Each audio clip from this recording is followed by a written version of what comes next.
Welcome back, everybody. Welcome back to the Free Agents podcast. Back for some more pre-agents on part 3 of The Island. Yes, that's right. If you are waiting and waiting and waiting for us to get to the next season, part 3 means part 4 is right around the corner, and we are so close to being done with the season. But if you're not one of those people, then hopefully you're ready for another recap of the next 2 episodes, episodes 5 and 6 of The Island. Of course, I am Matt, here with, as always, Brian Scally. Scally, what's up? Hello. I am so excited to be back here talking about these episodes. I'll say more excited to be talking about these episodes than I was watching every moment of them. So very excited to be here. So the discussion continues, the debate continues about just how bad is The Island. And just to get right on into it with these latest 2 episodes we have watched, I am having such a hard time not being a little bit compelled by this feud between Evelyn and Johnny Bananas. I'm trying to think on the spot here of like any bigger feuds that we have had to the level of the one that this is on any given season. I'm sure there is an example, but just like this one feels so huge that, again, it's hard to not feel a little bit captivated by the back and forth. Even though it's ugly, it's still sucking me in as I watch the episodes. My problem is that there's not a lot of development.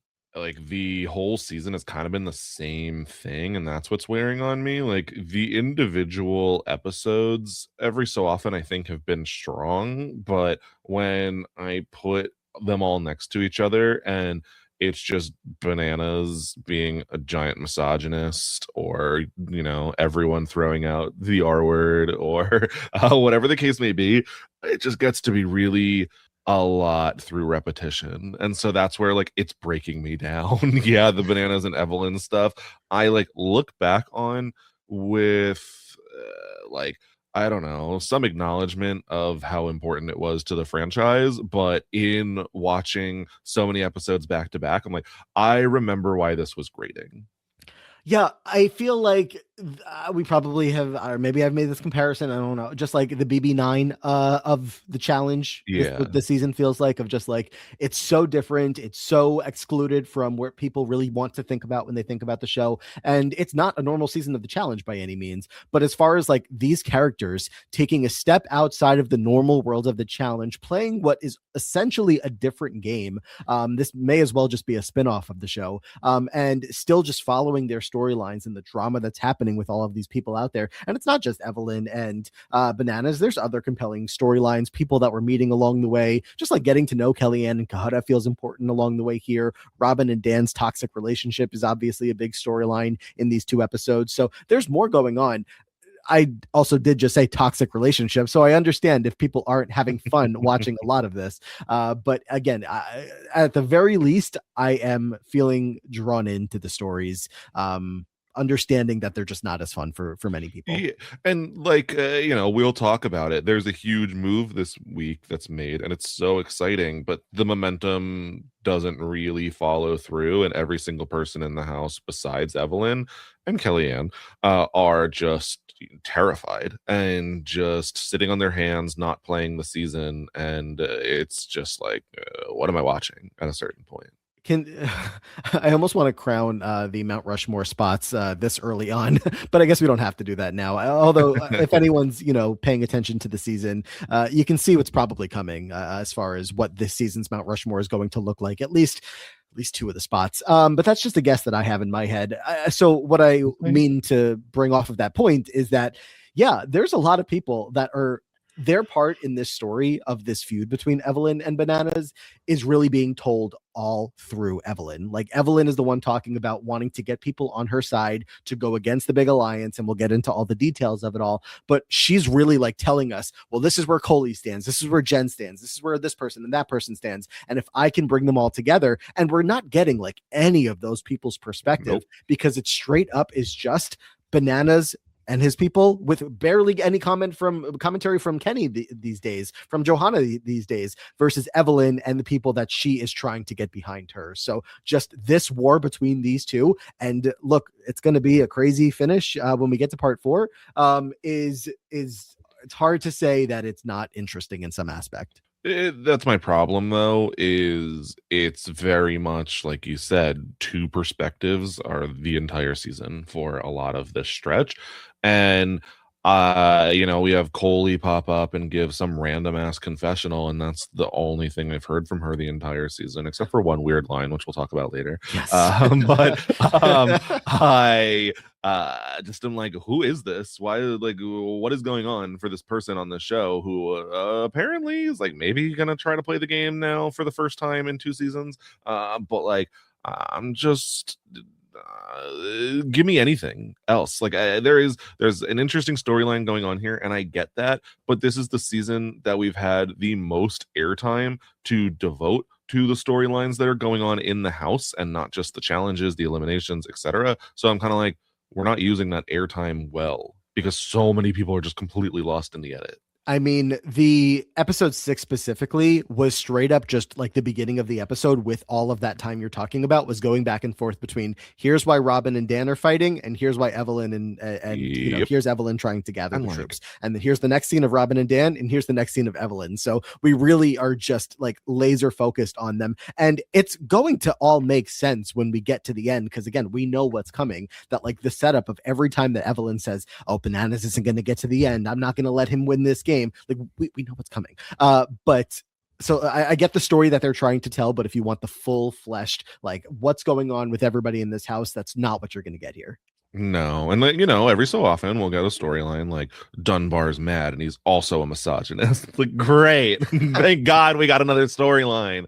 So yeah, it's just a little. The repetition is tough, and so I'm not saying that I am like a log in the sand as the worst season by any means, right? Just yet, but I am acknowledging that frustration has built, that I definitely have always understood, but especially understand at this point why it's not just like, wow, there was bad behavior on this season, but this is a bad season in many people's minds. Yes, fair enough. So yeah, we'll get to that when we get to the season rankings, obviously in part 4. But let's get into everything with these 2 episodes in part 3. As we pick back up, they're all still just trying to do anything that they can to keep themselves busy. The one that caught my attention the most was a bucket full of, they call it maggot sticks, where Yeah. Johnny is finding some really gross bugs and things to torture Paula with.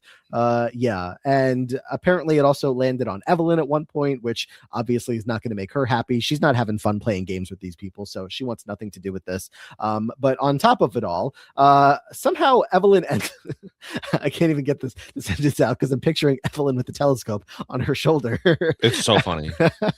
Evelyn ends up with the telescope that she looks like she's going to smack Johnny Bananas over the head with. I just don't know why there's this large of a telescope in the island. They have like cots, like one pan, and the world's largest telescope. So it's just really funny as a visual. I don't know why she picked it up, but she has this pirate's telescope over her shoulder that, as Banana said, she looks like she's about to like slug him with. It is so funny. It's literally the size of a baseball bat, and she's carrying it like in a very threatening manner. I couldn't tell. I was confused. They made it seem like maybe Bananas put it in her bed. The telescope? I mean, maybe.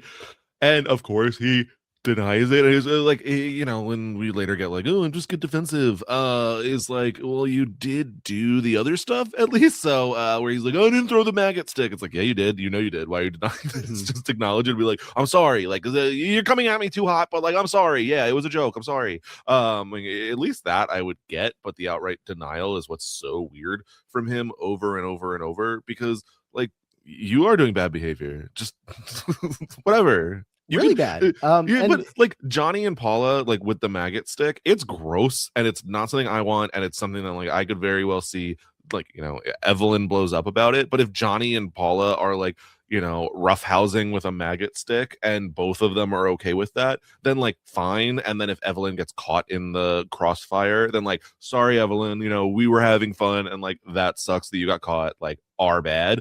And then like, okay, like stop being so mad. Like I would be much more amenable to that being the case. But instead, of course, it is just very bad words, misogynist words, ableist words, everything being thrown at Evelyn instead because she got woken up. Yeah, he tells her to shove the telescope up her ass and then drops his signature phrase that he's used on her the entire season, calling her a dumb bitch. Yeah. So that's literally like every episode has featured him doing that, calling her that. But this scene, I mean, look, I don't know. Would people's perception of the season change if Evelyn did smack Johnny Bananas with the telescope and then get sent home? I mean, Ooh, would that be a more satisfying ending? I don't know. But I don't that's what it looked like know. she was about to do. So she Yeah, doesn't. it definitely did. I will say the only other highlight was not the theater setup they have, but in terms of like things they're doing with their when they're bored, people are drawing all over the couches, and someone did like the best drawing of Derek I could imagine. Oh, So I missed it. it was really they were like, why does that look exactly like Derek? And I was like, wait, no, it really does. Someone's an artist. Wow. Look, they're bored. They're bored out of their minds. Luckily, an airdrop is around the corner. Tyree, especially, is waiting for it because he says that his taste buds are rejecting the rice that they have. They're all waiting for some meat. They really want another delivery of meat. And as they get this airdrop, there's some sugar, some margarine, some veggies, no meat. No meat at all. We get veggies, we get eggs. And of course, those eggs, as Dunbar says, we can all agree that the eggs will be divided up with more going to the men, since as the meat we all agreed would be divided amongst need, and men need more, obviously, you women. So he, as they all agreed, which does not go over well, very obviously. No, all of the women fight back about, the plans that they have to split up the food, specifically the eggs here. They're all, giving him the exact shit that he's giving them back about their disagreements over the food. Tyree tries to jump in and be a little bit of like a peacemaker here, being like, all right, ladies, like, what's the plan with the food? Because he is a little bit more amenable to like, letting everybody kind of have their way with making a good game plan. And he doesn't like Dunbar. He specifically says that if they were out on the street, he would whoop Dunbar's ass. So especially hearing Dunbar talk to them the way that he is trying to, again, be friendly with all of this. Dunbar gets even wilder here. The line that he has about Kellyanne, insane.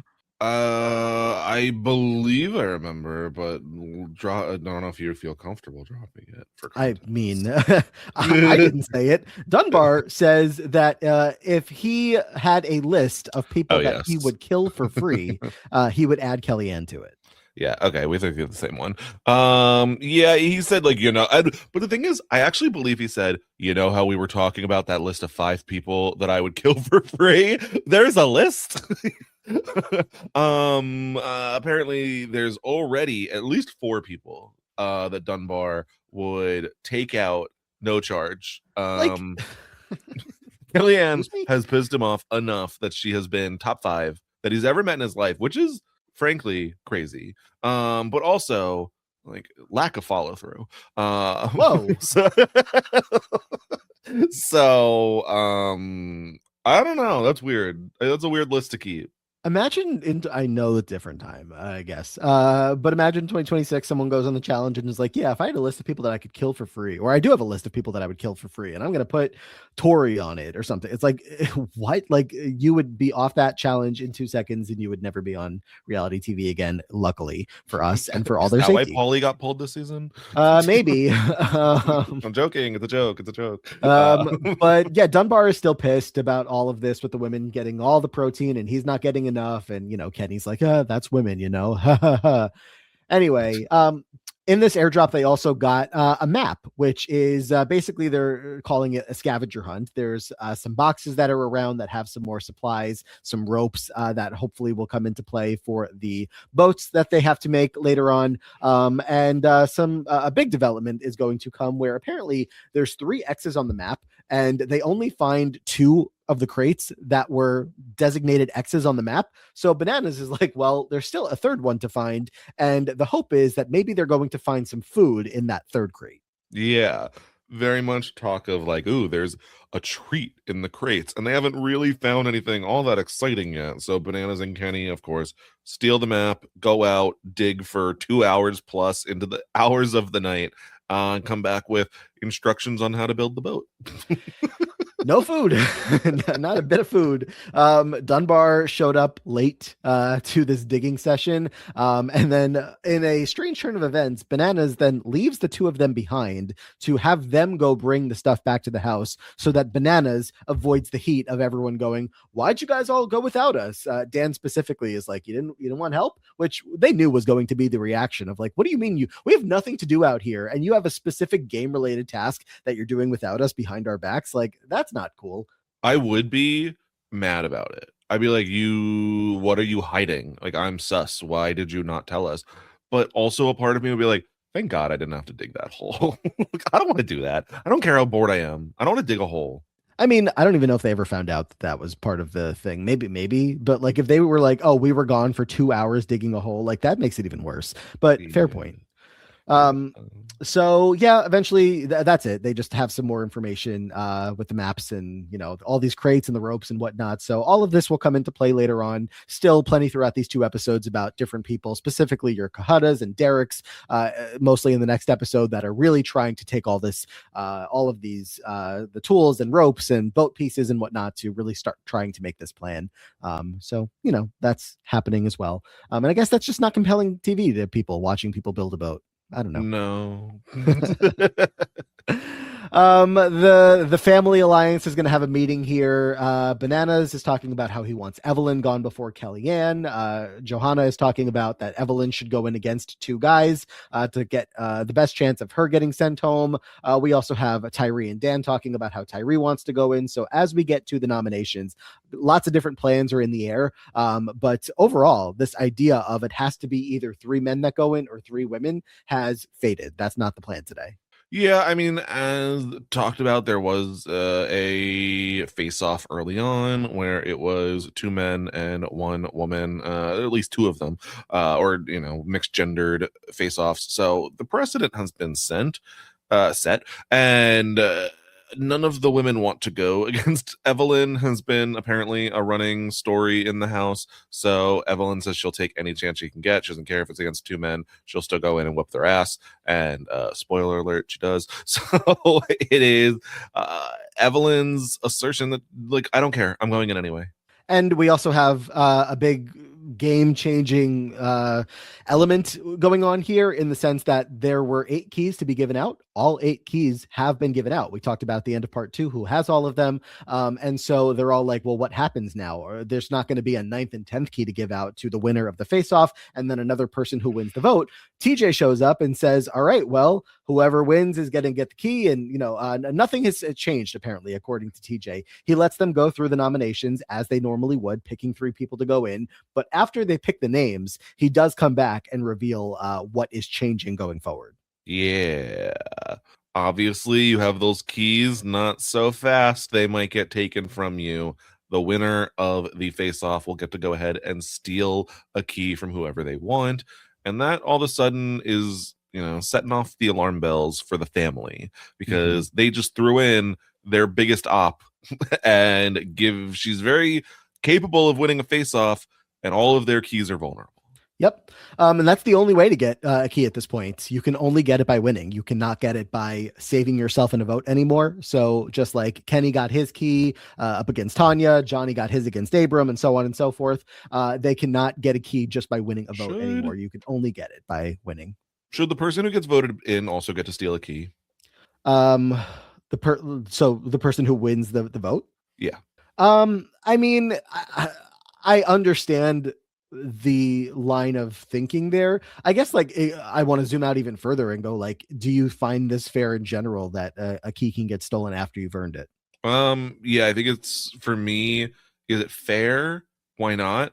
Social game is part of a game. Yeah. Is it good TV? Yes. And Right. That's why, the person who gets voted in, should they be able to? Probably not.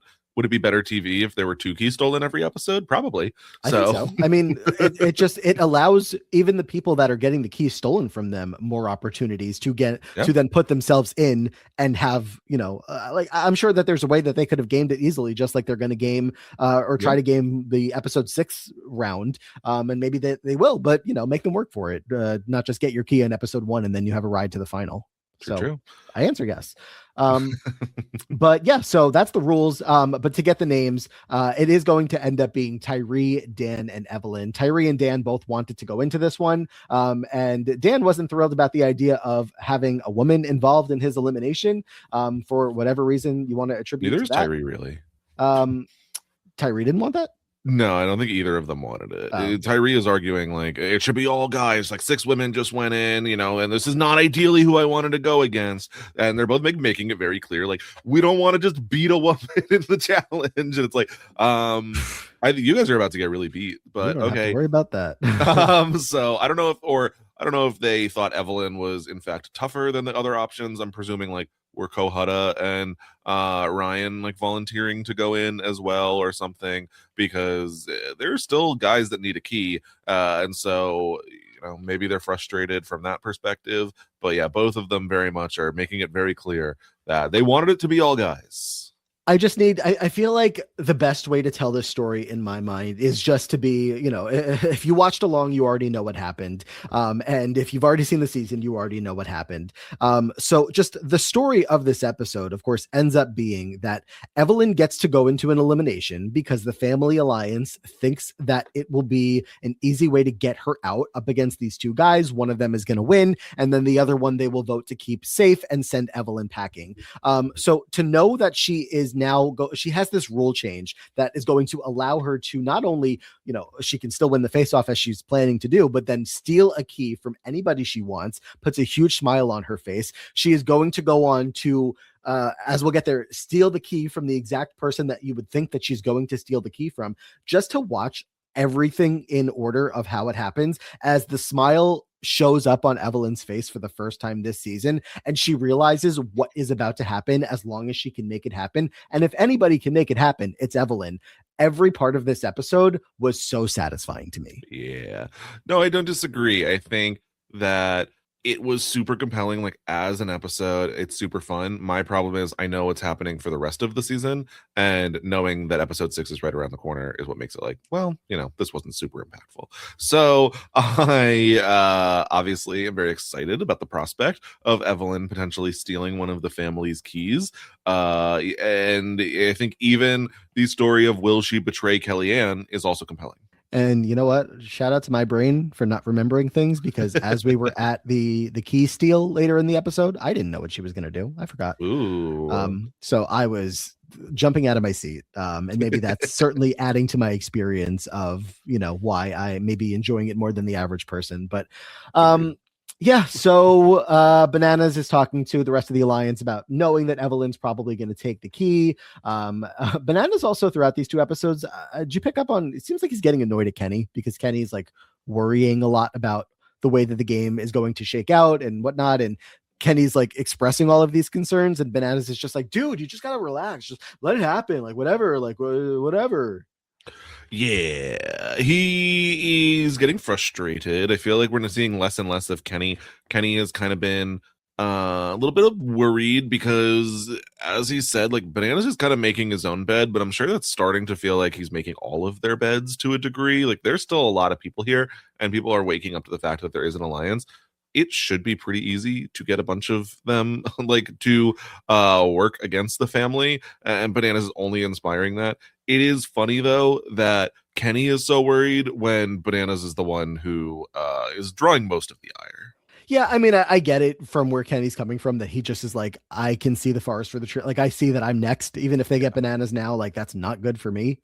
So while he has the shield in front of him, it's just making him nervous because they don't have the game as wrapped up as they thought that they did. But maybe they will if they can get Evelyn to not take one of their keys. The big what's going to happen here of this episode starts here, where Evelyn has a conversation with basically the entire alliance: Bananas, Kenny, Paula, Johanna. I think Dunbar was there too. I don't know if Derek was there, but they're asking her if there is any way that she will take Kellyanne's key, and that will allow them and her to have peace between them. Yeah, and Evelyn tries negotiating. Like, is there anything I can do besides Kellyanne's key? Like, there are lots of people that have keys that aren't in this room right now. Can I do something else? And because they have all of the negotiating power currently, or at least a more even amount. They're like, no, you have to do exactly what we say. Bananas even says like, this is the way that we're all bullying Evelyn to do exactly what we want. We're not going to let her into the following face-offs. We're going to, take her key if she takes our key. We're going to do this and this and this. And so, interesting choice in the word bullying. I know. I was like, did I write that in my notes myself that he's bullying her, No. or did he say that? No, he said that. No, he says it multiple times throughout the season. Which I think I don't know. Are we in peak like bullying culture yet? I don't know. But something tells me Bananas has been in peak bullying culture his whole life.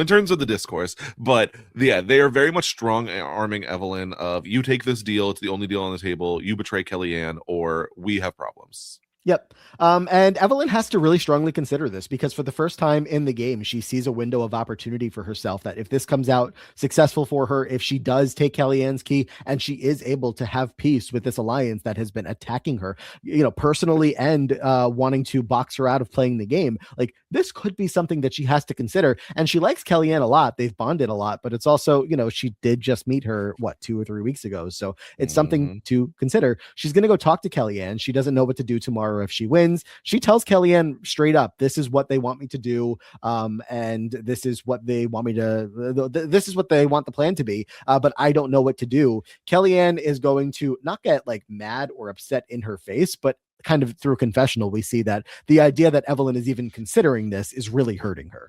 I think it's just I understand why you're thinking about this, but it's not something that I would consider. And so I am hurt. It is a weak move. As she said, she thought that Evelyn was stronger than this, thought that she would stand up, that they were in this together. And then now, at the first time that she's really tested game wise, she's folding. And that is unfortunate. So I get why Kellyanne is frustrated, but also I'm not going to scream and shout and hate you because I understand it's a game, but I will probably move forward knowing that you've considered this at the very least.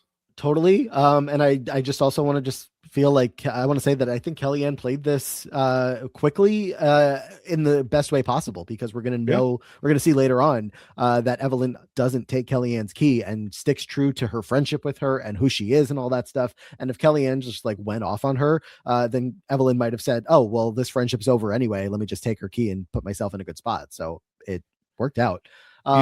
She, Kellyanne's like, I just don't think $75,000 is enough to sell my soul. And it is really funny to remember the amounts that they're competing on for now versus what they were competing for then. And there are people it's oh, we're in the Vacation Alliance and let's give each other $75,000. Then they were like, I will literally kill you for free, let alone $75,000. Crazy. Yep. Before we get to the face-off, we have Dan get a little bit of a highlight here as we talked about Tyree, who's going into the face-off and he's just really hungry. That's where he's having a hard time in the game. We know what Evelyn's story is, and for Dan, he's been dealing with some stuff. Obviously, him and Robin have had some back and forth in their relationship. Robin is supposed to be this person that's keeping his head on straight. He feels like she's doing a good job with that generally, but then lately she's been stressing him out. Seems to be the story here. We also have Dan talking to Bananas about how Bananas really would like to see Dan at the end.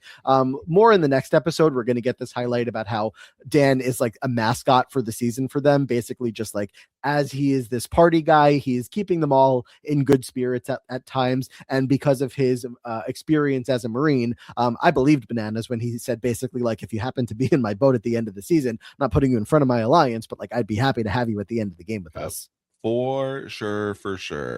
But Dan's head's not really in it right now. And who's clocking that is Robin. Robin is annoying. Yeah, Dan is trying to get himself ready for the challenge tomorrow, and Robin's like, you're just being distant with me. Why are you distant with me? He's like, I'm distant from everyone. But me you're distant with, and that's what I'm concerned about. I don't know. I just think they're both drunk, but Robin's being annoying.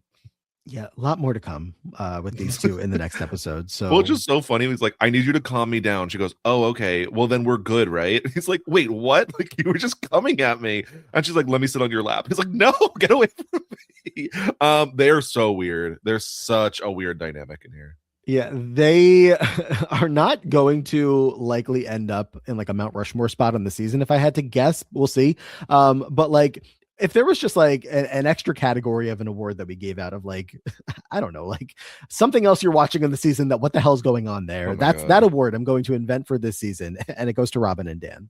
Yeah, it's like the most underrated, impactful storyline of the season. Like, I did not remember that this was like, such a thing. I definitely remembered that, like, ooh, Robin and Dan, to a degree, like as soon as it happened, I was like, oh yeah, I remember Robin and Dan like getting together and it being messy.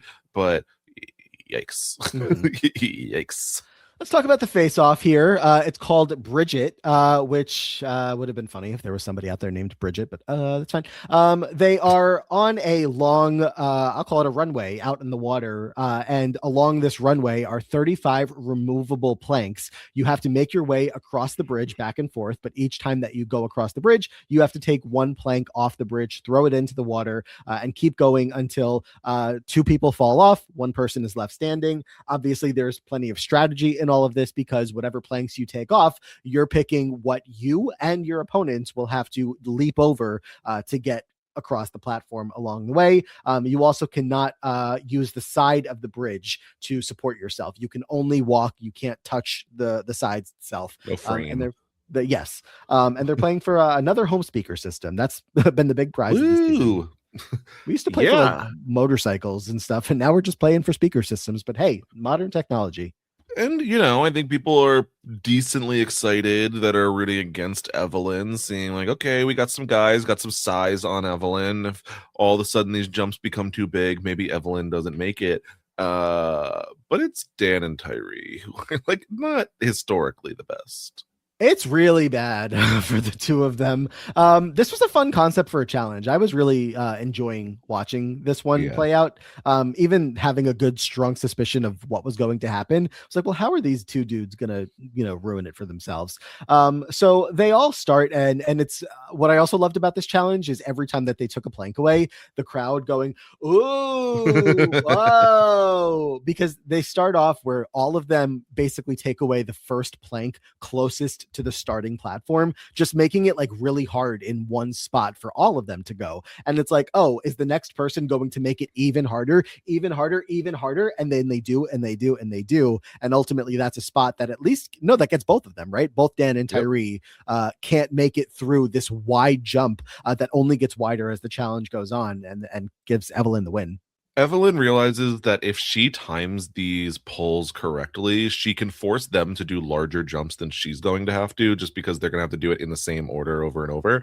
And so when Dan goes through and he has to make this jump, he overshoots the jump, he falls off the other side, and like, that's it. Sorry, Dan, goodbye. So he screws it up. And I think Dan probably had the better chance here. So kind of locking it in for Evelyn. She then takes like the plank before the last plank so that she has like one final foothold, but it's a more difficult jump. Lands it. Tyree gets a little big for his britches and takes that last plank, giving like an 8 plank jump, and just chickens out at the very last second and doesn't jump. So, Yeah, and yeah, he like doesn't like not jump saying like, "Oh, I'm not going to do this." He like wants to go, but then like basically was about to go reset himself to jump, but in his not jumping, he touches the the sides frame. and ends Yeah. up disqualifying himself from going, Yeah. which got him some heat. I think the difference is like in my expectation is I think that Evelyn would jump and like dive face first to like dig her nails into the wood and pull herself up, where Tyree is not doing that. I don't think that's in Tyree from the many seasons of the challenge that Tyree has appeared on. That's just not in my expectation of him. So even though I think probably had some good, jumps on him in terms of distance over Evelyn, doesn't come to play today. I want to speculate how many. I know this wasn't an elimination between Tyree and Evelyn, but like, suppose it was. It's just the two of them competing here at the end. How many eliminations do Tyree and Evelyn have to compete in before Tyree ever gets a win? Ooh, the limit does not exist. Correct. No, I mean like Hall Brawl, maybe. Let's say equal eliminations that that anybody could win on any given day. Oh, I mean, then it's 100% Evelyn. Like Yeah, that's Tyrese never wins. Evelyn gets the win here, and the heat that Tyree catches is Bananas screams out that Tyree DQ'd himself on purpose because that's what Which it looked like to him. why? Why would he do that? I mean, Bananas is just pissed that Evelyn won, and he's looking to blame the fact that this has now happened, and he knows there's a good chance his key is going to get stolen on anybody but himself for letting Evelyn get into this elimination. They'd done so much work to keep her out of eliminations, and then they're like, oh well, there's no more keys to give out, so if she wants to go in and give us a chance to get rid of her, then let's do it. Mistake on his end because he just couldn't have foreseen what was coming. And now it's just Tyree's fault that Tyree lost the challenge, so he did it on purpose. He's out to get me too. Yeah. Tyree's laughing. I just don't understand. Like, I understand Tyree being completely indignant to this fact of like, why would I even do like, what are you talking about? Like, shut up. Like, legitimately shut up because there's no rational thinking to this, and so unfortunately, it does put Tyree on a path of, yeah, you better vote me out because I'm going to steal all your keys. And I don't think that's the winning argument here. It was whatever the winning argument was, like, look to the opposite end of the spectrum of what a good argument would have been here. Yeah. And you find Tyree's argument telling everybody that, he's not begging for votes, but if he comes back, he will be taking someone's key. That's a strategy to get the I votes. think is 90%. Well, no, I think is at least 50% motivated by Tyree knows he's not winning the vote. I will hope that we could give him that credit because if not, oh boy.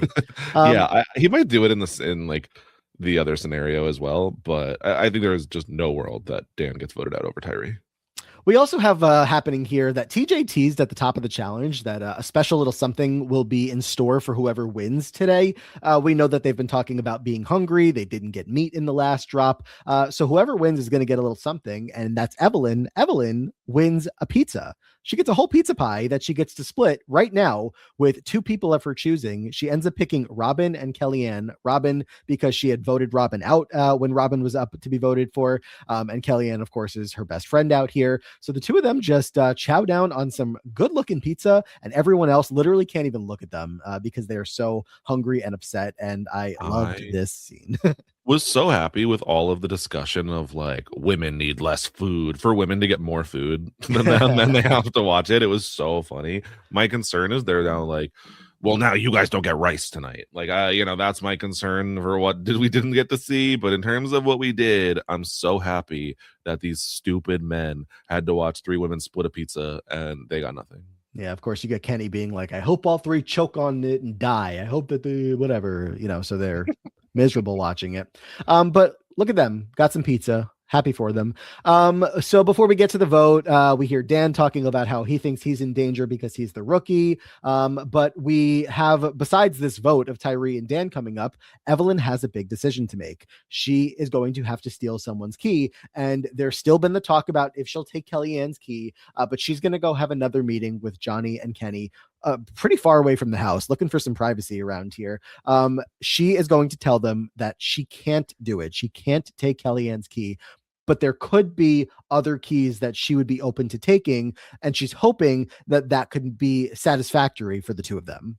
Yeah, I mean, the thing is now Evelyn has the negotiating power. It has switched of not like she might win, but she did win and she can do whatever she wants. So the family is in a much worse negotiating spot at this moment. So it quickly becomes like, you want Robin's key? You want Jen's key? You want to take Paula's key? Whatever. Like they seem to be much more open.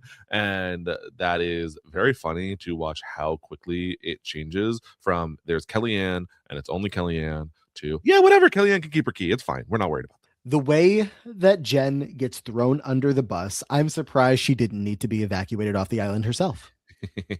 Honestly, I was like, I'm good. Take Jen's key too. That's fine. But I wish that Evelyn had only named Dunbar to see how it went.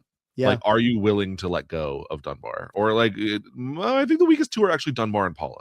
No, What do you Yeah, think? she offers Dunbar's name obviously here, and Bananas says no, he's pretty close to their inner circle. But Jen, whose name also gets mentioned, is not so much. So he's happy to say her, but Dunbar was off the table, which still comes out of nowhere to me. I'm like, what? What's the Dunbar? What's the big deal with Dunbar? Like, he's just an angry man walking around the house wanting more meat.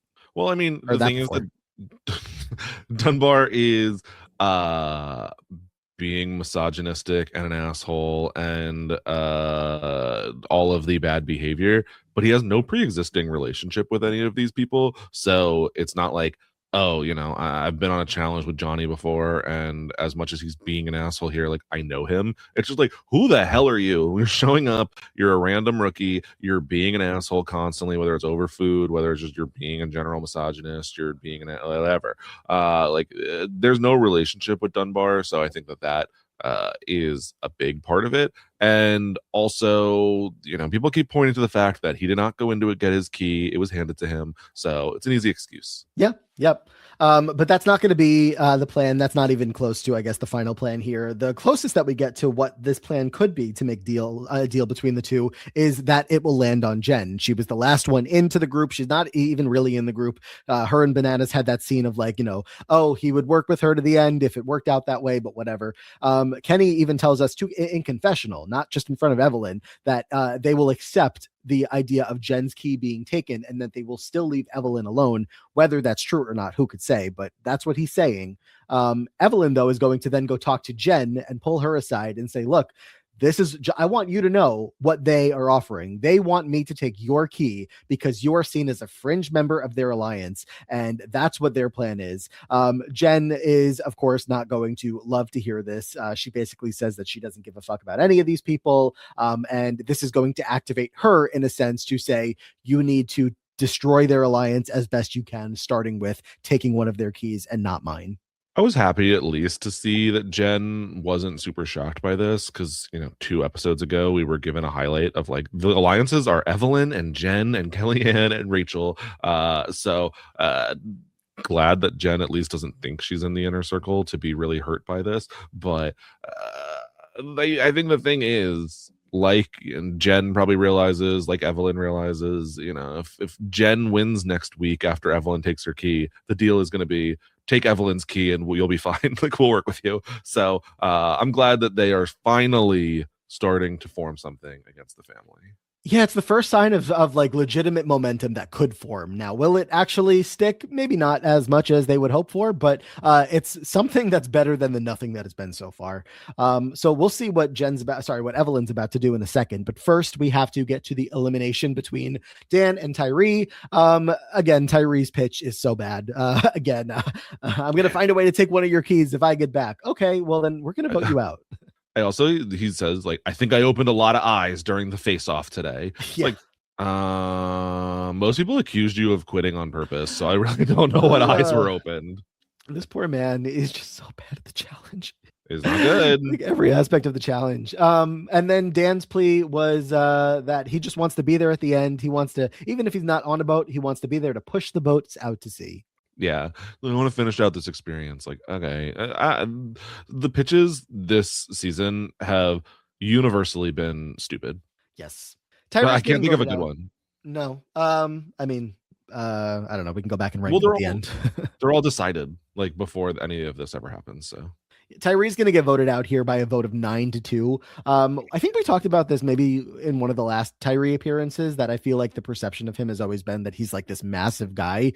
And then you see him like, especially without a shirt on. And it's like, yeah, he's like bigger in like body size or taller or whatever. But like, you would think that he's like much bigger than he is. As he Kahara says, uses that as his excuse. He's like, I have 10 pounds on Dunbar. Like, people constantly are really like, Tyree's just like, he's a big guy. It's like, actually, he's like really not. Really not. The thing is, though, as we were reminded on, I think, like the challenge Reddit this week, when the most enormous hulking guy CT is actually 6 foot, it does put into perspective sometimes when they talk about all this. Yeah, fair. The only votes that go to Dan are from Jen and Coley, who, correct me if I'm wrong, are Tyree's roommates, right, from Denver. So yeah, which sometimes I really do forget who was on which season. Like Jen and Coley, I before watching them on the challenge, like on this rewatch, like I easily could have named it. And then you remind me that they were there. It's like, oh yeah, they had any interaction before this because we've never seen them speak on the challenge before. Yeah, that was their first season together, True. for however long that lasted for the two of them there together. About I 3 think. months. Um, And then obviously Robin is not sending her boy home, aka Dan, because he calms her down and makes her less crazy. So Dan is safe here this round. Tyree is gone 9-2. Tyree is out for the next 4 seasons before he comes back for 3 of 4 seasons. But I do feel like I have to, throw out a spoiler here for anybody who has not seen the rest of Tyree's career. This is the farthest Tyree will ever make it in a challenge. Yep. And I mean, he went home at the first available opportunity. Yes. So like he sat on a beach for a month and then went home. I mean, you've made some references before to the idea that like a Danny could be the worst challenger of all time. How is there not like a definitive, like, how is it not just it's Tyree? I think that partially it is expectations by fans and MTV for Danny, where Danny really was built up as like, this is going to be the face of the franchise. And also how much Danny talks about how amazing he is. We've not finished out Danny's run, so we'll see No. how that goes. We'll see. But we're getting a pretty big break here for Tyree. They probably assumed that it was going to be done calling him, and then they call him again. And again, 3 of 4 seasons once he comes back. So Right. we'll see him then. But for now, it's time to make a decision for Evelyn. Who is she going to steal a key from? She gets up there and she's got her speech ready to go. She's going to call out the Alliance, who is dominating this game. They're selfish, dishonest, they're cowardly, they're bullies who are going to do anything that they want to do to get us to submit to what they want us to do. Fuck you, fuck your Alliance, calls them out by name, and she is going to do what she's always wanted to do, and she takes the key of Johnny Bananas. Woo! And of course, Bananas handles this like a child and throws the key at her feet. Unsurprising behavior from one of the Woats. But he's pissy when earlier in the challenge or in the episode, like as soon as it's brought to him the idea that Evelyn's probably going to steal your key. It's like, why would she steal my key? Like, this man is clueless at this point in his challenge career. So, not surprising to see that even in this moment, he's completely blindsided. Good for Evelyn. I'm very happy. Even if it was a little premature, I'm happy it happened.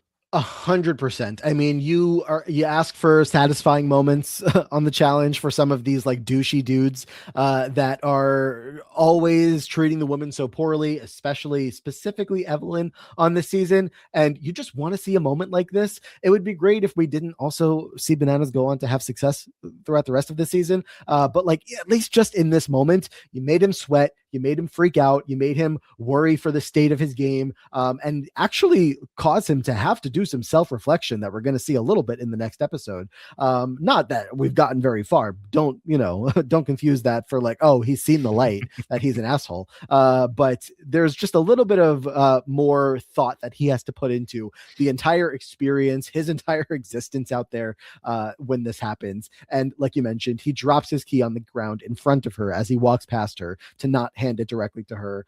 He's pissed off. I'm glad that at least like TJ gave Evelyn the props that she deserved here. Like he gave her a handshake. He said, good job. So, this is the best feeling she's ever going to feel out on this island so far. And she even says she's embarrassed. She even entertained the idea of, going along with them. Yeah, I think it was obviously a very iconic move, something super fun. I think that I wish people rallied around it more is what would have like made it more exciting. Knowing that kind of just goes out with a whimper in this like after this moment is what is like lessens the impact a little bit for me. Yeah, I mean, look, if we were also planning ahead based on not episode count and we were just planning based on storylines, it'd be fun to end part 3 of the discussion here. And will Bananas get his key back, or will Evelyn hold on to it? But we're gonna pretty quickly get that key back to Bananas' hands. Yeah. Before this episode ends, though, did you see the closing shot of Bananas and Evelyn and what Bananas was doing? Remind me one more time. He was pointing a knife at her. Oh, I did see that. Yeah, that's not shocking. Yeah, he just the closing shots as the episode comes to an end. Bananas is just like fuming, and Evelyn is like sitting in a chair, I don't know, 3 feet away from him, and he's just got a knife in his hands, and he like pretends to be jabbing it towards her. Unsurprised. Yeah, this is I don't know. I don't think he was ever actually going to use it. Whereas some other challenge fan favorites have legitimately threatened to knife somebody. So Correct. there we go.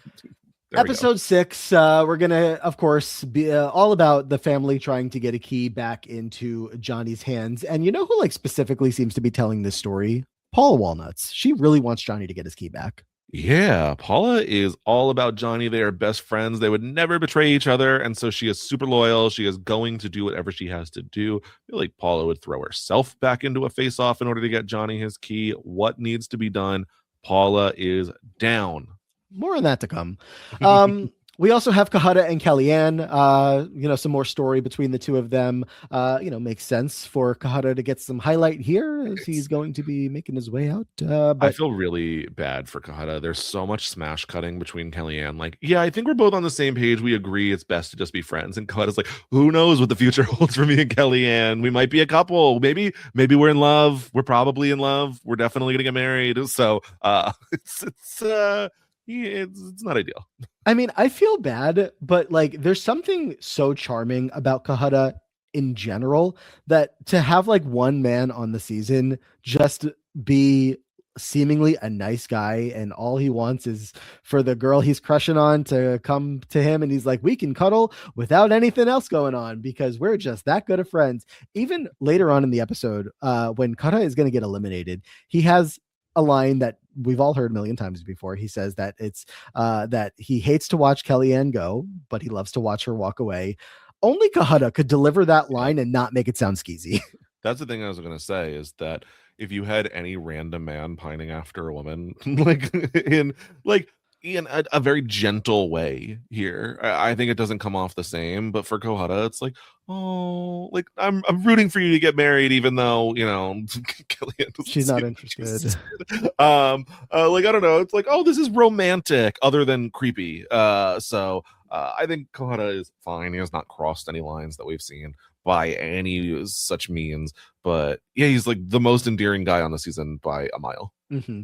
And even the people out there with him all feel the same way. We get scenes of Dan and Kahada talking and bonding and how they, would like to see Kahada get a shot to be there at the end and to get on the boat. Derek and Kahada also have some scenes throughout this episode. After they get the airdrop later on, the two of them are going to work together to put some of the supplies together, and both of them would just love to have the other at the end because they just vibe. Yeah, by vibe, do you mean smashing wooden planks over each other's heads when they drink? Because that seems to be a lot of the behavior going on. Wasn't that Dan? That was Dan, but Derek was the one getting smashed over his head at one point. Ryan got involved. Like it was a lot of debauchery. Hey, we're having fun. Why not? Yeah.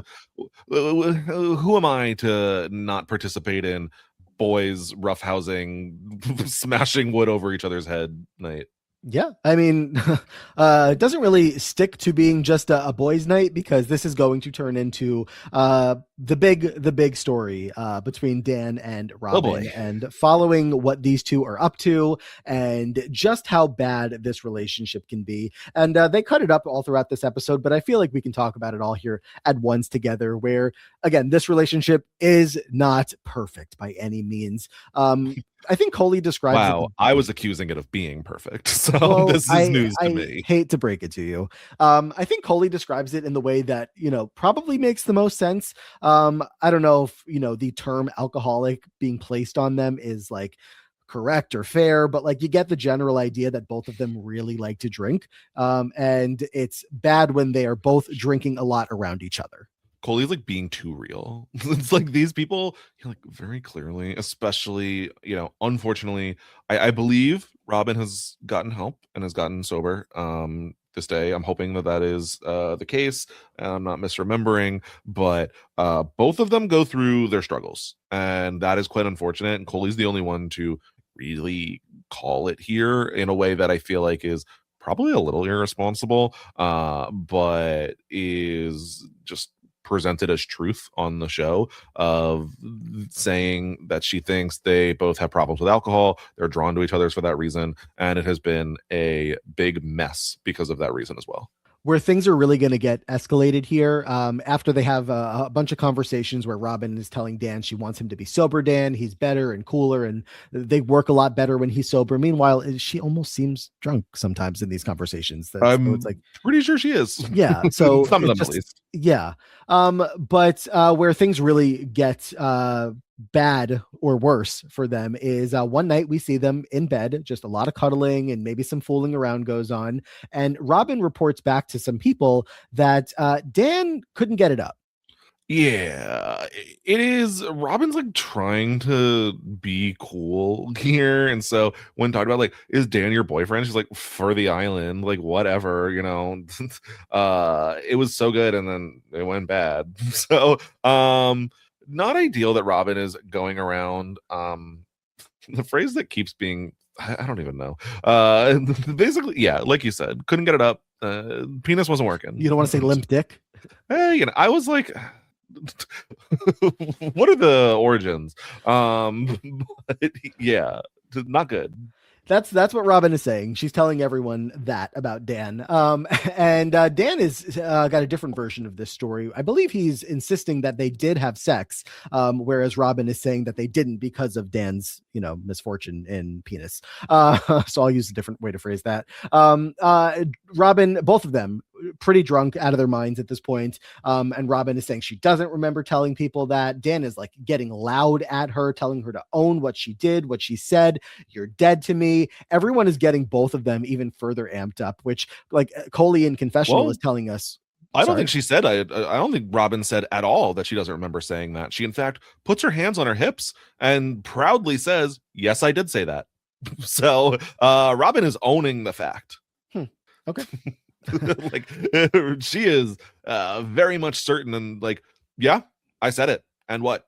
Which I'm glad that Johanna was like, Dan, you're coming in hot. Like, we're not going to be disrespectful. The problem is I wish Johanna would say that to any other man this season, because she very much, when confronted of like Kenny saying like, Johanna, am I, an asshole to every single woman? You're just like, well, not every single woman, so it's okay. But for at least here, she's standing up. She says to us that she gravitated towards Dan because he reminds her of her ex. But going forward, she does feel like she should stay away because this is just all getting, a little bit too much.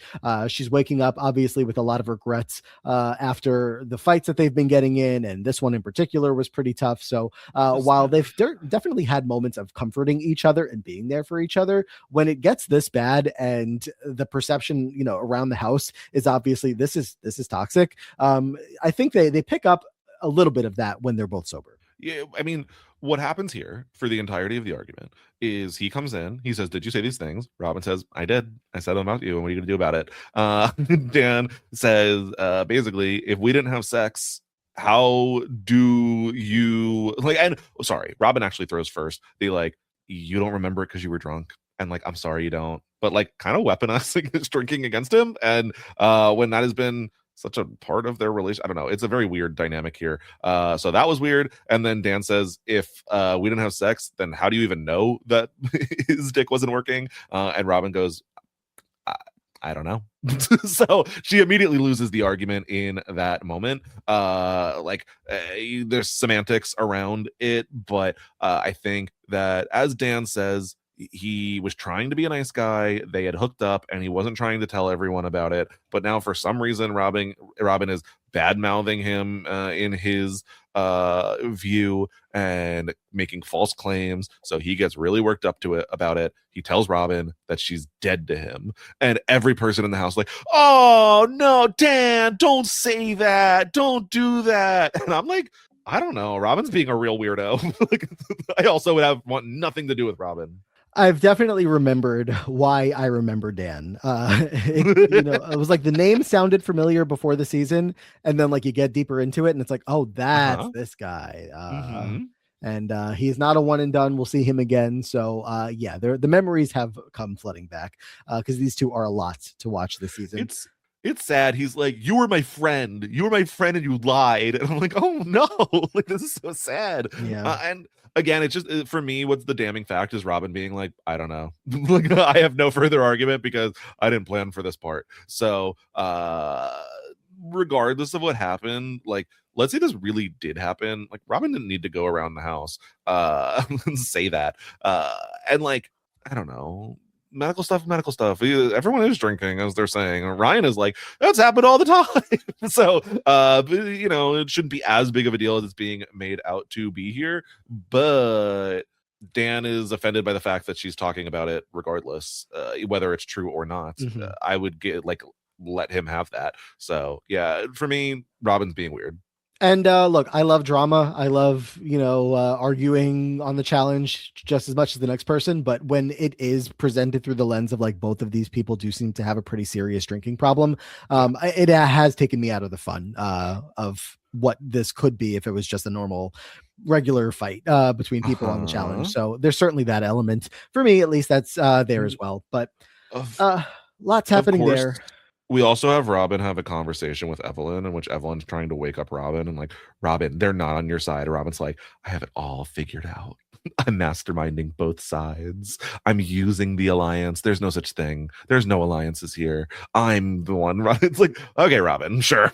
Goodbye. I can't help you. Yeah, because Evelyn is about to kick off this campaigning for herself and to get this group together, to get allies on her side, to continue fighting against Johnny and the family alliance. And she starts in the complete wrong place, starting with Robin here because she identifies, just to reset the board here, she identifies that her alliance is herself, Kellyanne, Kahada, Jen, and Coley. Obviously, we know the family people are on that side, but she says that Derek, Robin, and Dan are in the middle. Now, that's a bit of a misread on Derek, obviously. And Robin and Dan, I guess you could argue that they're in the middle, but Robin, as you just mentioned, has her own perception of how this game is. And starting with this pitch to Robin, if you need all three of these people, then maybe lock in Derek, which also is going to be impossible to do Yep. because it's not going to work with Robin here.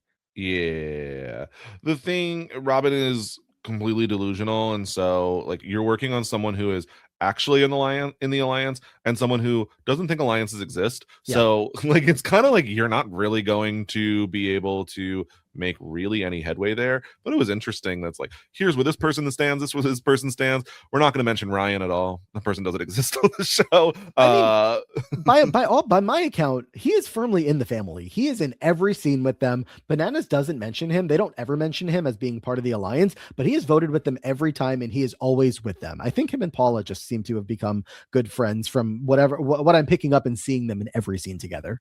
I think that he was firmly in the same position as like Jen was an episode ago, that Dan was like people that think they're involved in this in some way, shape, or form and don't think that they need to do anything about it. And like finally, I guess Jen has woken up to the fact, but Ryan, Robin, Jen, Dan, like all these people are like the most fringe of members of this alliance who never Mhm. really stood a chance. Yes. We're gonna see Bananas talking to Derek. He's stressed about, of course, like needing to get his key back. He's planning to go into this next face-off and do so. His analogy here is that they hate the alliance, everybody else, because it's super effective. Like a good sports team, everybody hates them because they're just so good. But it shouldn't be personal because they're just really good at what they do. And he's going to carry that thought going forward. But Evelyn is then going to talk to Derek. And again, a bit of a misread here for Evelyn to not know how close Derek and Johnny are throughout this season. Evelyn's going to make her strongest case to Derek that we need to go against them and we can do this and you're going to be at the end regardless, which is also not helping her case, in my opinion, to say, Yeah. you could just stay in the exact same spot you are and you're still going to be there, or you could jump ship and come with me and you'll be there. Derek specifically says, like, I can't be everyone's hero, basically saying, like, I can't blow up my own game just because you have a plan that, even though I see where you're coming, I can't do that. It's tough when Evelyn's point is like, would you rather win with someone like me or someone like them? And I like Derek, but have we ever really seen Derek make like a moral stand in the game? So Kind I of don't hit the really season 41. Like, I mean, I no. just I don't think that it's really the pitch for Derek, unfortunately. No, it's not. So more on that to come later, but they get their airdrop. Already talked about the supplies that Kahada and Derek are going to fumble around with. They also get a cell phone, 10 more minutes of time to talk to home. I love every single time they get a cell phone. It's like we only have 10 minutes, and we always get like at least a minute of Derek talking to his wife. So I like that Derek is allowed to use the phone every single time. Yeah, he said he has got to call his wife back home, who's having my baby. Like, all right, Finn Hudson.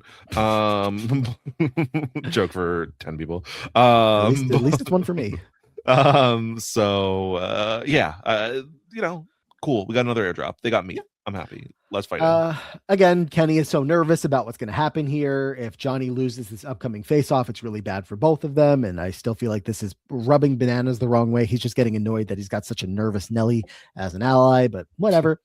We get to nominations and lots of volunteers today. We have Ryan put his hand up, Kahada, Johnny, Kellyanne, and also Derek, who's in the background with his hand up in the air, but they're like, Derek, are you volunteering? No one was expecting him to. And then it's kind of like, oh, Derek is just stretching. Derek isn't putting his hand up. He's just stretching. And then no, his hand stays up because Derek is volunteering. Evelyn thought that she could get Derek on her side.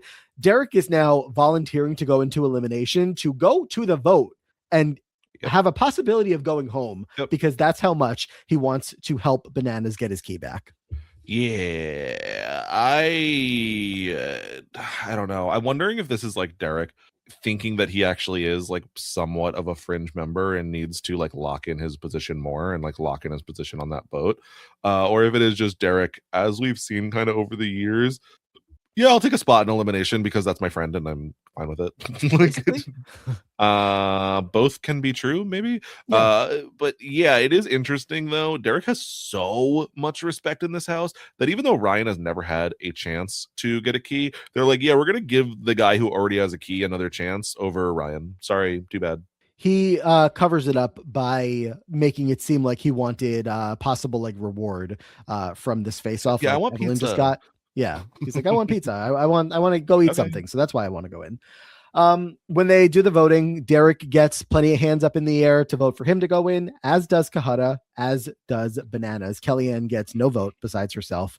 I don't know what did she want to do? Like protect her key, I guess. I guess so. I mean, I don't think that doesn't make any sense for Kellyanne. It's kind of like the key's gonna get stolen at some point, you would presume, with how the alliance is just trying to force everyone to do it. So for her, it's kind of like I may as well go in every time and just protect my key as much as I can. I mean, the only thing also in her hands, at least. It's also possible that she loses the face-off and gets voted Sure. out. But there's different ways to think about it. I think with Evelyn and Kellyanne, as they've said, like they would rather lose trying to fight against the alliance than sit here and then lose anyway. Yes. I would rather go into the elimination and defend my key and maybe go home than sit here and let myself have it stolen from me and do nothing about it. Yeah. High stakes going into this face-off where, as far as Johnny Bananas is concerned, Kellyanne and Evelyn are hoping that he loses the face-off because he will lose in a vote to Kahada or Derek. If he ends up in the vote, he's gone. So Seems like it. That's what they're hoping. That's what they feel is likely. And on the other side of things here, Derek volunteering himself basically is him saying that he is good with Kahada going home, which kind of is a blow to Kahada, who they just had this whole bonding scene. They really like each other. Yeah. So this is tough for Kahada to realize that not only is Derek good with Kahada going home, but kind of put himself in a position to ensure that happens. Yeah, I mean, he says like things locked into place as soon as Derek volunteers himself. I think it's like Derek is in the middle, but why does he keep doing things to benefit the alliance every single time? I just wish Derek had like stronger conviction in terms of winning the game. He's just being so passive. Oh, he's in the alliance. Right. That makes sense. Yeah. They're going to be playing Rat in a Cage here, which sure. Kahada screwed as hell. It sucks. Yeah, for Kohada, they're locked inside cages. They have 4 obstacles to get keys back. It's like one is in twisted twine, one's in coiled like wire, one's like on a coconut, and one is on the end of a bamboo pole. They have to maneuver around this cage, and the key just falls off the bamboo pole for Kohada. There's nothing you can do. Literally nothing. It's I out of mean, reach. they're So so annoying. elevated off the ground that he, even if he had like the thinnest arm in the world, I don't think Yeah. could reach through and get it. So it's like, can someone come over and get the key? Or no, it's over for him. He can't win at that point, which allows Johnny Bananas a pretty easy victory. Derek, I don't think was doing horribly, but he was The getting thing caught up is, with the colors along the way. Derek sees this challenge like, I'm so pissed. Like, now Kohada could win, and like I came in here and I was gonna win, and like it's. I don't think. How does Derek winning make any sense to help Johnny? It just sends him home, like potentially, and so that doesn't make any sense to me. And also, like, yeah, Derek wasn't winning this. Like, anyway, this was Yeah. not the challenge for Derek. No, I mean, I guess the concern was just that, Kahada would beat Johnny and then the two of them go in. But even still, then at that point, then Johnny goes home over him. But Yep. that's not what he wanted. He wanted nothing more than Johnny to get his key back here. So luckily, that's what's going to happen. Johnny gets unlocked and he wins. And Paula and Kenny rush over to celebrate with him. Again, Paula is just thrilled for Johnny Bananas. Couldn't be happier. Oh, yay, the best friends. They have been connected since their real world season. They are so good. Obviously, they're going to cross the finish line hand in hand. Yes. I'm sure you found Kahada's line here very relatable about how much he hates losing. Goldfish, Real, checkers, anything, doesn't like to lose. real. They are all equal. Losing anything sucks. Johnny Bananas goes to talk to Kellyanne. He wants to bury the hatchet a little bit. He's like, yeah, I have been kind of a jerk. He's like, I'm not an evil person, but some of the things that I've said feel evil. So he wants to make good with her to an extent. Kellyanne is happy that he's not going to be attacking her personally or otherwise. That's nice. But when she tells Evelyn about this, Evelyn's just rolling her eyes. Like, of course, he's just trying to like fake make nice with you because we're almost at the end of this challenge. And it's like, I'm never going to sell my soul to Johnny to win the money. Not happening. He's not leaving here with my forgiveness or respect. Yeah, I mean, I think Evelyn's right. I think that he is trying to manipulate Kellyanne into thinking that okay, he's a good guy, and if Kellyanne wins a future face off and has the opportunity, maybe she doesn't steal from Bananas in the future. Now that he has his key, he needs to get a few less enemies in the game and repair the ones that are potentially repairable. I think that if Johnny was actually just becoming a good guy, like he would apologize to Robin, he would apologize to like the women in his alliance, like all of the women on the beach. He would apologize to us for making us watch this. He would apologize to like many people in the future of his challenge career. No, I don't believe it. Ready for the elimination?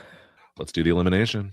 It's Derek versus Kahada, and really no suspense in this one. We know that the Alliance has Derek's side, obviously, and every step along the way, we've heard that Kahada, has got some alliances with Evelyn and Kellyanne, but he's not even going to get Evelyn's vote here. It's just not going to happen. They both make their pitches, and Kahada's is just as you would expect. That he's a resourceful dude, and he's not going to hold it against anyone. Whatever decision you make, I'm sure will be the best one for you. Derek is talking about how he'll be good at the end. He's been his boat is not going to capsize. Oh, Derek also an interesting point in this where he says he doesn't know how many more challenges he'll be able to do because he's starting a family. I was gonna say that. Yeah. Very interesting. I remember at the time where like Derek was my favorite. I was like, no! I was so upset at the time. Like Derek needs to come back all the time. So this was absolutely devastating. And I will say, as much as I feel like, haha, Derek still does the challenge now and continues forever, he does slow down after this point.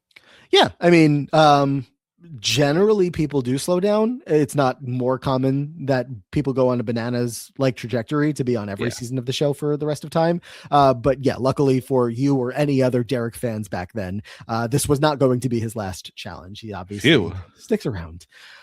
This vote ends up being very lopsided, where Kahada is going to get voted out. Kellyanne does vote for Derek to go because, of course, she's not going to vote for her best friend, Kahada.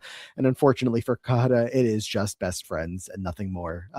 But that's okay. I'm sure they're both still happy and friends. Kahada has 4 more challenges to go before All Stars. The next one is 2 seasons away. But after 2 seasons from now, his 3rd challenge comes 7 seasons later. Oh, that's interesting. Okay.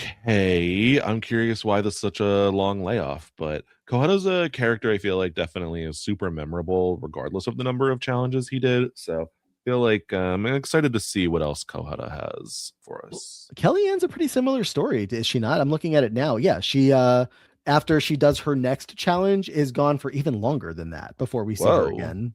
Okay. So both of them Interesting. had a pretty big gap. Kahara, so their next season, they're both on together 2 seasons from now, and then Kahara returns sooner than Kellyanne by 2 seasons. So Okay. pretty big gap there. Man, 9 season gap. That's crazy. Crazy. And again, Kahara has that line about, watching Kellyanne walk away. So he's got this crush. I did pass over, we teased at the beginning of the podcast, Coley's reasoning for Oh voting yeah. here. You want to get into that? Coley says that she has to vote for Derek to stay because if he didn't have a baby on the way, they would be lovers, Wow. which I'm sure Derek's wife loves. Derek just like put his hands in covering his face, like giggling. I don't know what that was about, but it wasn't giving like, oh, she just has a crush on me. I mean, like maybe they're just like really good friends. It was Yeah, a I funny I think joke. that's it. But like, there's got to be an element to me of like the really good friends that like in another world, I think she means it. That in another world where he wasn't already with someone and had a baby on the way, that like there was a good vibe there. Well, if this marriage doesn't work out, we'll see if Derek calls up Coley. We'll see. I mean, Derek is currently expecting, his third child, and I don't believe it's with Coley, but Well, I don't believe it's that the wife that he's with in no, it's this. not. It's that's So what I was trying to say. That it wasn't with the same wife, but it also wasn't now with Coley. yeah. Decision time here for Johnny Bananas, and no suspense in this whatsoever. He Nope. has said a couple times in this episode that he's not stealing a key from anybody. He is just taking back what was his. Terrible speech, by the way. Mhm. He really tries here. I think Evelyn gave a really good one, and he tries to do better, but he's like, funny how in the outside world, alliances, they're just called friends. Like the worst stand-up bit that you've ever heard on a challenge. And is trying to be like, there was some great strategy that Evelyn had, but despite the strategy, there was no brains. It's like, well, I don't really get how those go opposite each other, but sure. Yeah, he says there was no brains there, and now there's no key there. And it's just like it's not well delivered. He really flops this for me. Yeah. And then notice how, of course, when Evelyn comes down to give Bananas the key back, she hands it to him because we can Yep. just be good sports in this game. Or just like not dicks at the end of the day. I don't I know. think Be a that bad is sport, but it's such a like clear mark of like how they're both playing this game. yep. And I can like throwing a key at someone's feet. I think there's a world like in which it's funny. Like it's happened on Big Brother. Someone throws the HOH key across the backyard. I might laugh. But for Johnny Bananas and Evelyn, like I just don't think Evelyn's done anything to Bananas that warrants this. He's been in a position of power 100% of the time. He got his key back a day later. I boohoo. No, I don't think can point to a single thing that Evelyn has said or done to him on the show that's at least been shown to us that has Yeah. warranted any of the way that he's treated her whatsoever. Yep. So So yeah, that's that. Evelyn obviously is not happy that Bananas took the key back, but there's still time to possibly get it back or figure something else out to get her to the end of the game. When we get back to the house, Paula and Ryan are cheersing with Bananas because they're so happy he got his key back, while Evelyn is pissed, annoyed, disgusted that she has to watch them all celebrate. And we end the episode with her talking about how Johnny will not win the challenge, throwing some stuff around, banging things around the room. yeah. She's not happy.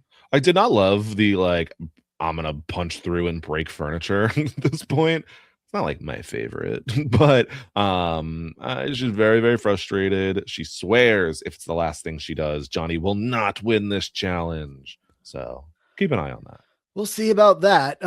Let's check in on the confessionals here as we close out another 2 episodes. The person in the lead is not going to surprise anybody, but the lead has almost doubled second place.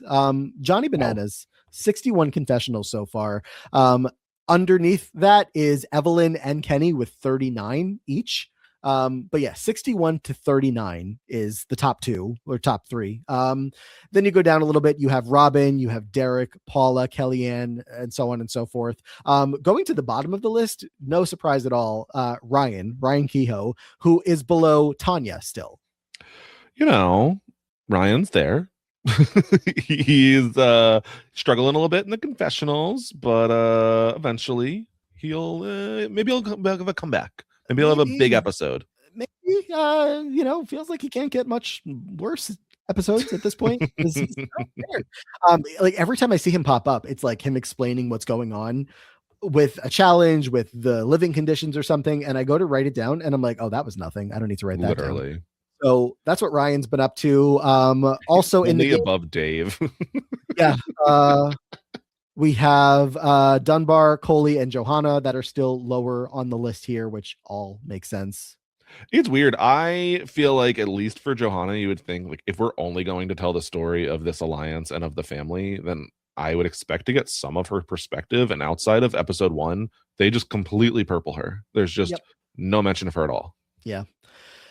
She's just there. So we'll see, what her story comes to an end in these next 2 episodes. But those are the more purple characters. Just about everybody else in the cast, including Kahada, who goes out here, are above the rest of the eliminated players. Is this the most like Australian Survivor season of the challenge ever? I mean, where it's just like, no one matters at all on the season until their boot episode, in which they get like 15 confessionals and then go home. Tyree got 7 in his, and Kahada got 11 in his. Ashley got 12 in hers. Rachel got 11 in hers. So yeah, that tracks. It really is just like, you are not a character on the show until you are about to get sent home, and then I guess we'll acknowledge that you exist. Yep, pretty much. That's it for me for these 2 episodes. Anything that we missed on your end of things?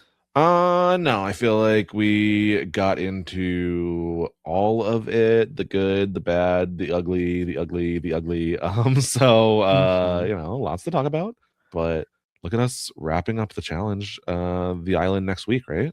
Yeah, so that'll be good because for I think all of our sakes, we're probably ready to get back to the challenge. So that'll be good, even for someone like me, who again, I'm finding some parts of the season to enjoy. I still feel the general sentiment of like, let's move on. So we're going to get there. One more part of this to close it out, and it's a pretty big part when we get to the final of this season. We'll talk about the reunion that isn't even on Paramount Plus. Hopefully, we'll find ourselves a way to watch it. I think we will, but so curious to find out why it's not there.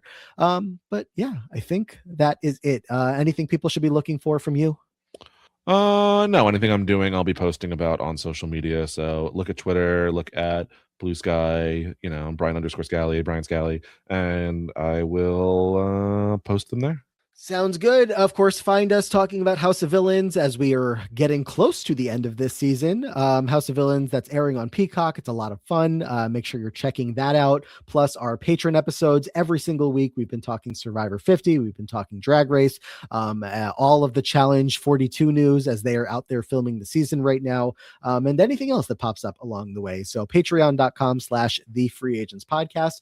Plus, you get all these episodes early and completely ad-free. So if that sounds interesting to you, we would love and appreciate your support there, along with the perks that come with it. So there's that. Find me on the Diary Room podcast every single week, talking to Aman Adwin about all things Big Brother, trying to find the best player of all time. But that's going to do it for now.